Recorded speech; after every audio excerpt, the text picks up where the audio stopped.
당연히 영양세포가 피곤하게 되면 자가면역 질환이 발생할 확률이 올라가게 됩니다. 부작용을 낼 정도의 용량이 어느 정도가 해서 용량을 찾아보면 거기가 너무 많은 정보에 현혹되기보다는 콩을 하루에 1kg 정도 먹는다. 사실 일반인들 중에 그 정도 용량 드시는 분은 거의 없으시거든요.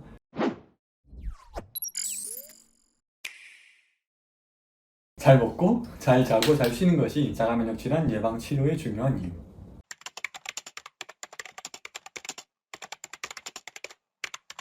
그렇죠. 아무래도 내가 잘 먹고 잘 자고 잘 쉬는 게 면역세포도 똑같이 잘 먹고 잘 자고 잘 쉬는 거기 때문에 당연히 면역세포가 피곤하게 되면 자가면역 질환이 발생할 확률이 올라가게 됩니다.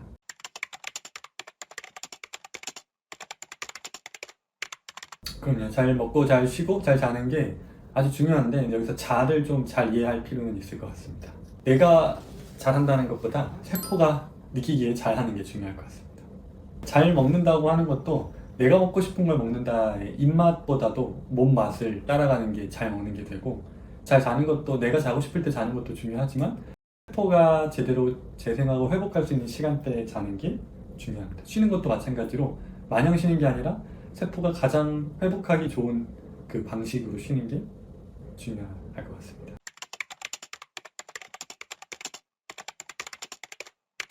이게 좀 질문이 애매하긴 하지만 일단 결론만 하면 저는 전자예요. 갓생이 나을 것 같습니다.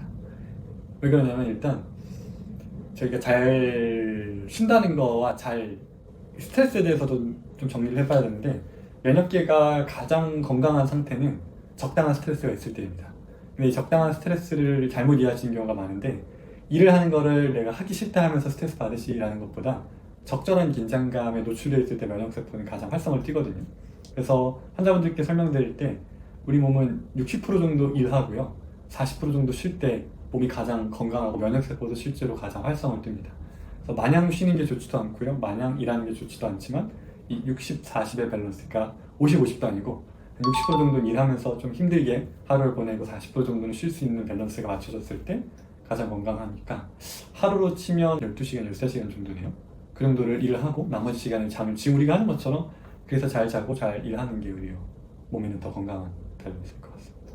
그래서 환자분들께는 사실 직장 생활을 마냥 안 하고 쉬는 것보다 자기가 적당한 스트레스와 즐겁게 일할 수 있는 환경에서 일하시는 게 더 건강하다고 꼭 말씀드리고, 운동도 사실 우리 몸에는 꼭 필요한 스트레스거든요. 운동 자체도 우리 몸한테 스트레스인데 그것도 적절한 강도의, 그리고 몸이 좋아할 만한 유익한 스트레스는 어느 정도 필요하다고 꼭 말씀을 드립니다.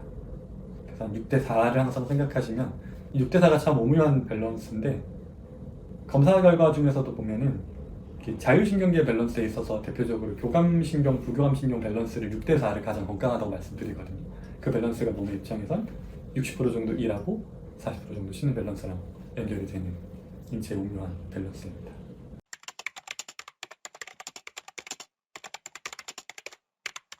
환자분들을 진료를 하다 보면 자율신경계 밸런스를 보면서 교감신경이 너무 떨어져 있는 분들한테는 조금 스트레스 받으셔도 된다. 정확하게는 적절한 운동이나 몸이 느끼기에 신체적 스트레스가 유익한 정도의 스트레스를 좀 찾아서 받으시라고 또 말씀드리고, 너무 부교감이 함정되어 있는 분들은 몸을 좀 움직이셔야 그게 떨어지고요. 그쵸. 저희가 할 수 있는 건 이제 자율신경계 검사를 통해서 몸이 적당한 스트레스를 받고 있는지 아닌지는 확인할 수 있을 것 같습니다.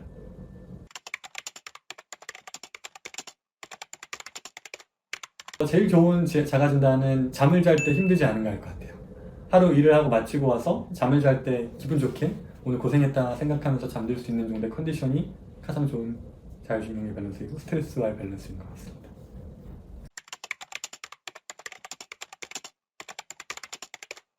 의외로 보면은 일을 너무 과도하게 해도 잠을 못 자는 경우가 많고요, 또 반대로 너무 낮 시간을 평온하게 보냈어도 잠이 안 오는 경우가 많습니다. 그래서 그 밸런스가 무너졌다를 밤에 이제 수면 컨디션으로 체크할 수가 있을 것 같아요. 뭐가 높다까지 알 수는 없을 것 같고, 잠이 잘 안 온다 싶으면 내가 낮 생활에 뭔가 부족했구나, 또는 뭐가 너무 과했구나 한번 체크해 볼 필요가 있을 것 같습니다.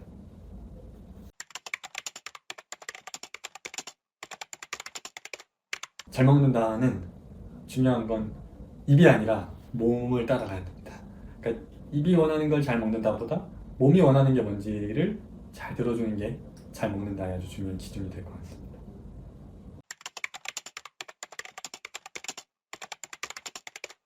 몸의 맛이라는 게 중요한데 몸이 원하는 건 생각보다 단순하거든요.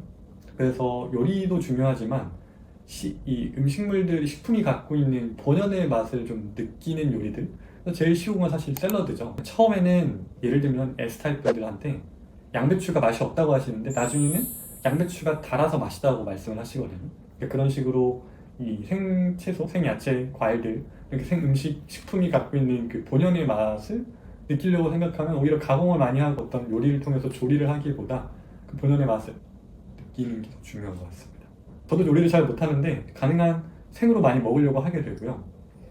어떤 요리를 통해서 맛을 막 극대화하는 것도 저는 잘 못해서 웬만하면 생채소의 맛을 좀 느끼려고 하면서 먹는 것 같습니다. 조리 과정을 최소한으로 하는 걸 선호하고 환자분들에게도 그렇게 지도를 하고 있습니다.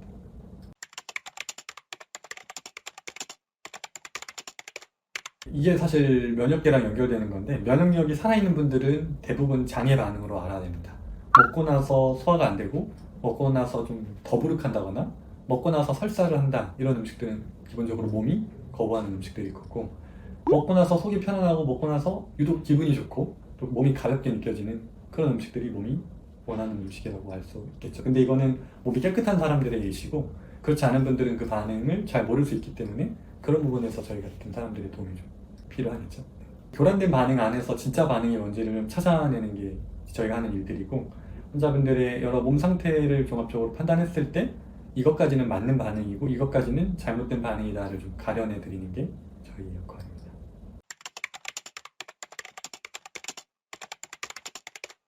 저희가 일단 제일 이상적으로는 점점 몸은 입이 원하는 게 몸이 원하는 걸 따라가게 되어 있거든요. 몸이 깨끗해진다, 즉 면역력이 살아날수록 몸이 원하는 걸 입이 따라가는 거를 많이 보게 되는데 뭐 예를 들면 환자분들이 많이 말씀하시는 것 중에 떠오르는 예시를 하나 들어보면 M타입 환자분이신데 M타입은 대표적으로 돼지고기가 안 맞는 타입이시거든요. 근데 그분은 자기는 돼지고기가 너무 좋다. 하루에 3끼를 돼지고기를 먹어야지만 힘이 난다라고 했던 분인데 한 달, 두 달 지나서는 오셔서는 말씀하시는 게 내가 그동안 돼지고기를 어떻게 먹었는지 모르겠다. 이제는 냄새만 맡아도 토할 것 같고 실제로 먹고 나면 설사를 해서 이제는 먹고 싶지가 않아졌다 하시는데 이런 것들이 입맛이 몸맛을 따라가는 경우인데 그래서 제일 이상적으로는 입맛이랑 몸맛이 맞아지는 걸 목표로 해야겠죠. 이제 그 자가면역질 환자분들은 면역계가 안정될 때까지는 100%를 권장을 드리고 어느 정도 안정됐다 싶은 시점이 지나고 나서는 보통 한 80% 정도 말씀드려요. 80% 정도는 지켜내고 20% 정도 조금 불편한 게 들어와도 몸이 그 정도는 잘 견뎌내는 것 같은데 이것도 물론 사람마다 달라서 여기서 면역계가 돌아왔다는 걸 중요하게 보는 이유는 이게 80%를 넘었다 아니다를 몸이 알려줄 거예요. 먹고 몸이 불편하다 그럼 이제 다시 조심해야 되는 거고요. 먹고 몸이 괜찮다 하면 몸이 괜찮다고 표현한 거니 그 정도 넘어갈 수 있는 건데 그 반응이 살아남는지가 이제 중요한 거겠죠. 20% 정도 반칙해도 된다라고 하자면 좋아하시는데 여기서 예외는 단백질, 그러니까 육류는 허용이 잘 안 됩니다. 그럼 몸이 못 받아내는 경우가 많아요. 육류 같은 경우에는 철저히 하시되 나머지 정도에서 한 20% 정도는 몸이 큰 탈 없이 넘어간다를 몸과 대화하셔서 저랑 하는 게 아니라 몸이 괜찮다고 하는지를 잘 확인하시고 즐기시면 좋을 것 같습니다.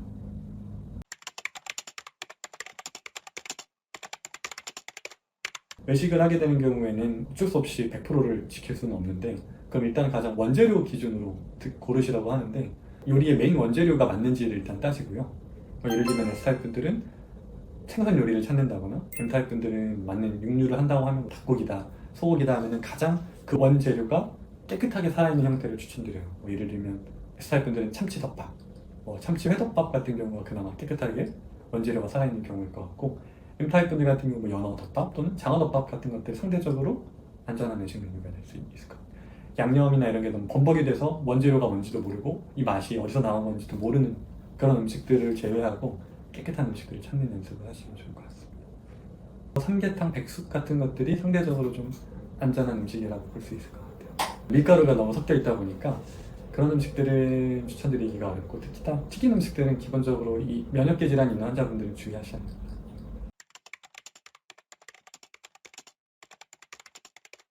면역력이라고 할 때 많이 이야기하시는 것들이 오메가3, 비타민 D, 셀레늄, 아연, 비타민 E, C 여러 가지 항산화 효소들을 이야기하는데 이게 참 신비로운 건 우리가 항산화 효과를 내려면 누군가가 산화된다는 건 누군가가 환원이 돼야 되거든요. 그러니까 이 영양소가 서로 계속해서 이 연쇄적인 작용을 통해서 작용을 하는 건데, 비타민 C만 있다고 효과를 내는 게 아니고요. 비타민 C는 보통 비타민 E랑 같이 조합이 됐을 때 더 특히 활성을 띠고요. 셀레늄 같은 경우도 셀레늄이 혼자서 면역력을 올리는 역할을 하는 게 아니라 비타민 E가 그걸 많이 도와주는데, 셀레늄을 먹으려면 비타민 E도 먹고 C도 같이 먹고 뭐 이렇게 조합을 생각하시는데, 우리가 흔히 셀레늄이 많이 들어있다는 음식들을 보면 주로 비타민 E나 C가 같이 많이 올라가 있거든요. 그래서 제일 안전하게는 건강한 음식들, 뭐 예를 들면 생선을 채소와 같이 먹는다거나 이런 것들이 가장 좋은 이 영양소의 조합이고, 뭐 딸기를 시금치랑 같이 먹는다거나 이런 샐러드들이 비타민 C와 뭐 철분이다 이다가 다 조합이 된 거라 이미 맞는 이제 종합 영양제가 자연에 다 있기 때문에 우리는 그거를 내 유전체 타입에 맞춰서 선별하기만 하면 가장 이미 최고의 영양제들이 다 있는 거기 때문에 고민할 게 없을 것 같아요. 기본적으로는 영양제를 저희가 추천 안 드리는 이유는 음식으로 섭취하는 게 가장 안전하고 가장 효율적이기 때문이고요. 그럼에도 내가 특정 영양소가 정말 부족한 상황이다 라고 명확히 볼 수 있는 증거들이 있을 때 영양 보충을 필요할 경우가 있을 수 있는데, 그럴 때도 이것저것 섞여있는 영양제보다 가장 이제 원료가 명확하고 어떤 원료를 가지고 만들었는지, 천연물 중에서 정확하게 어떤 원료를 가지고 만들었는지 알 수 있는 영양제들 중에 그 원료가 내 유전체 타입에 맞다면 드시는 것도 저는 권장을 드립니다. 다만 요즘 100% 천연물인 경우를 찾기가 너무 어려워서 합성물들은 기본적으로 추천을 드리지 않아요.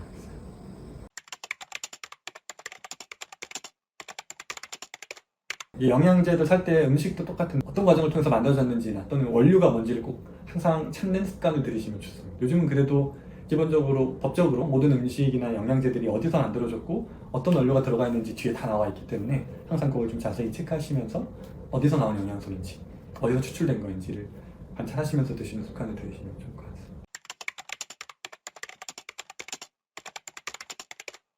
예를 들면 최근에도 보면 갑상선 질환 환자분들이 영양제 중에 뭐 철분 관련된 이야기를 많이 하시거든요. 특히 여성분들 중에 갑상선 기능 저하가 있다 하면 보통 뭐 빈혈이 따라온다거나 이런 경우가 많은데, 그런 경우 뭔가 철분을 보충해야 된다라고 해서 특히 육류를 꼭 먹어야 된다 이런 얘기를 많이 하시거든요.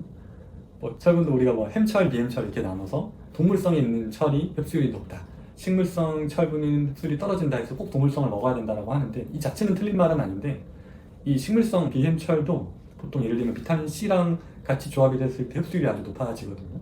육류는 얻을 수 있는 이득도 큰 대신에 얻을 수 있는 부작용, 그러니까 몸에서 대사하는 과정에서 어려움이 높을 가능성이 높기 때문에 가능한 이것보다 조금 더 안전한 식물성을 흡수율을 높이기 위해서 비타민 C 같은 거랑 조합을 해서 드신다거나, 그러니까 영양제가 아니라 예를 들면 생선과 또는 X타입분의 뭐 콩, 버섯 같은 것들을 드시는 것들이 이 조합을 잘 만들어낼 수 있는 팁 같은 게 되는 거죠. 그래서 철분이 만약 실제 떨어진 수치가 보인다, 뭐 빈혈이 실제로 혈색소 수치가 낮다, 뭐 헤모글로빈 수치가 낮다 하면은 이런 경우에는 저희가 추천드리는 건 비햄철, 그러니까 식물성 단백질에 더해서 비타민 C가 풍부한 채소들과 같이 드시라, 이렇게 또 안내를 드리고 있습니다.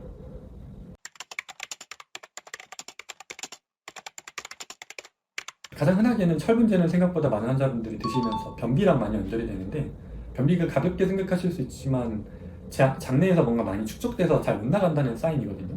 그게 철분제로 유발이 된 변비는 가볍게 보시기보다 빨리 철분제를 복용을 중단하고, 그러니까 이게 안타까운 건 영양제를 복용하기 시작하셨을 때 목표를 잊는 경우가 많아요. 빈혈 때문에 먹는다 하는데 빈혈이 전혀 없는데도 나중에 그냥 습관적으로 드시고 계신다거나, 그래서 수치상 우리가 원하는 목표를 달성했다면 영양제는 보충을 중단하는 걸 저는 웬만하면 권장드립니다. 그 대신에 안전하게 음식을 통해서 섭취하시는 거예요. 음식이 안전한 이유는 과했을 때 몸에서 배출이 쉬워요. 근데 천연물들은 몸에서 활성도가 높기 때문에 쓰여질 땐 쓰여지고 버려지기가 쉬운데, 합성물들은 그거에 있어서 좀 한계가 많은 걸로 알려져 있기 때문에 가능한 천연물로 드시는 걸 추천드립니다.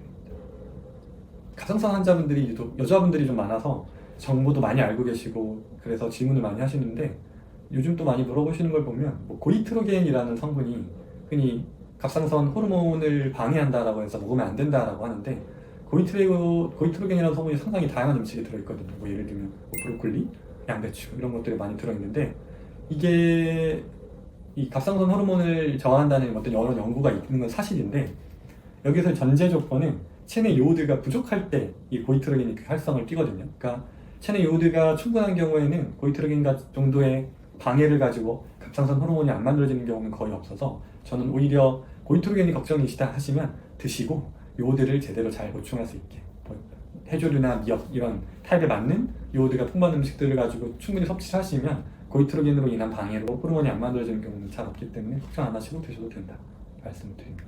갑자기 말씀드린 질문이 많으셔서 키틴산이라고 하는 또 영양소가 문제가 많이 된다고 해서 또 조심하라는 이야기를 하는데 대표적으로 이제 콩 같은 식품에 피틴산이 많은데 이게 뭐 아연의 뭐 흡수를 떨어뜨린다, 뭐 철분의 흡수를 떨어뜨린다고 해서 여러 가지 이야기들이 나오는데 이게 실제로 그 정도 효율을 내려면 그러니까 피틴산은 실제 우리 몸에 이로운 역할도 하거든요.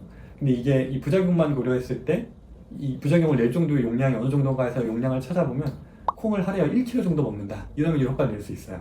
근데 사실 일반인들 중에 그 정도 용량을 드시는 분은 거의 없으시거든요. 그러니까 우리가 너무 많은 정보에 현혹되기보다는 좀 자세히 찾아보다 보면 생각보다 우리가 걱정하는 이 음식물들 가지고 그런 부작용을 낼 정도의 용량을 먹는 경우가 쉽지 않기 때문에 과다하게 드시지만 않으면 웬만한 자연에 있는 식품들을 복용하는 것만으로는 그 영양소의 용량 때문에 문제를 일으키는 경우는 생각보다 없다고 생각하시면 돼요.